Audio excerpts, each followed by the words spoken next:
For 2 millennia, we've been captivated by one of the greatest celestial mysteries of all time, the Star of Bethlehem. Well, today we're diving into a really fascinating new theory that says the answer might not have been a star at all, but actually a comet taking a very, very strange path through the sky. You know, the whole puzzle really starts right here, with this ancient text. It describes a star that did more than just shine. It moved. It seemed to guide people. And then it did something that sounds completely impossible. It stopped. And that one little detail, that stop, is what has always had scientists scratching their heads. That's the million-dollar question, right?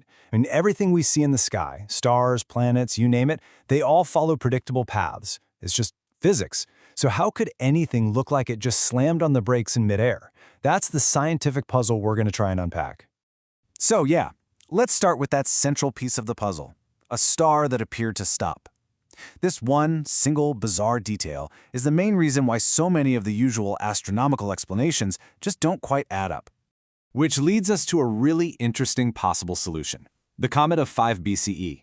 New research from astronomer Mark Matney isn't pointing to a star or a planet, but to this one specific cosmic visitor that showed up in our skies.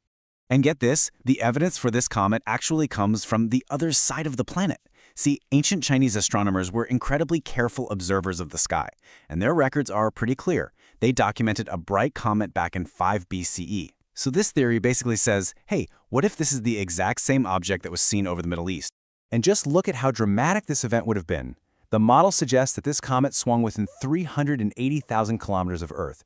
Now, to put that into perspective for you, that is roughly the same distance as our own moon. Seriously, just imagine that for a second. A comet with its tail streaking across the sky as close as the moon. It would have been an absolutely unforgettable sight. And you have to remember the cultural context here because it's super important. This thing would have been up there in the sky for weeks. And in the ancient world, an object like this wasn't just a cool light show. It was often interpreted as a powerful sign, a major omen. And very often, it was an omen that meant a new king was about to be born. Okay, but that still leaves us with our biggest question. How in the world does a comet, an object that's speeding through space, appear to just stop? Well, the theory says it was all a spectacular orbital illusion, basically a trick of gravity and perspective. The science behind this is something called temporary geosynchronous motion. It's a bit of a mouthful, but the idea is pretty simple. It happens when an object gets so close to Earth that, for a little while, its speed in orbit perfectly matches the speed of our planet's rotation. So if you're standing on the ground looking up, that object would seem to just hang there, motionless in the sky.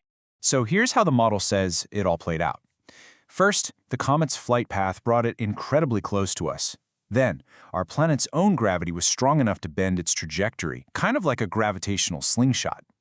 And in that moment, this cosmic dance caused the comet's speed to sync up perfectly with Earth's spin. And the grand finale? For anyone watching from down here, it created this amazing illusion of the comet coming to a dead stop. And what's really wild is the level of detail in this model.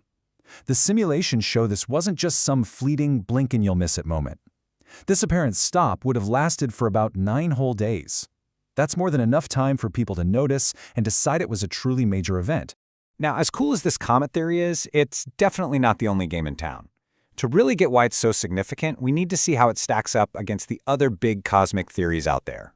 So over the years, a few major contenders have emerged. You've got the famous Great Conjunction of Jupiter and Saturn back in 7 BCE, then there's our comet in 5 BCE, and then another really bright conjunction, this time between Jupiter and Venus in 2 BCE.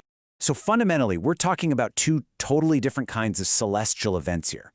A planetary conjunction, that's when planets look like they're super close together, creates this incredibly bright point of light in the sky, but it's predictable. The comet theory, on the other hand, is all about a single object that's moving in a really bizarre, unpredictable way. And this is where it gets really interesting. When you actually compare these theories to the original description, a big difference pops out. The planetary conjunctions? Yeah, they could definitely explain a super bright star. But they don't really explain the guiding motion, and more importantly, they have no explanation for the stop. And that's where this comet theory really sets itself apart. Its orbital model is specifically designed to explain both of those key details. So what's the big takeaway from all of this? Why is this one theory suddenly sparking so much new conversation around such an ancient mystery? At the end of the day, what makes this theory so compelling is that it offers a single, coherent astronomical event that could potentially explain both of the weird behaviors mentioned in the text, the movement that guided the Magi and that impossible-sounding stop. It ties the whole story together with one physical mechanism. So, what are we really looking at here? Could it be that a sophisticated computer model combined with these incredible ancient records is actually the key to solving a 2,000-year-old mystery? Or is this just the next, really compelling chapter in our ongoing quest for an answer? It's just a remarkable place where science, history, and belief all intersect, leaving us, as always, with more to wonder about when we look up at the stars.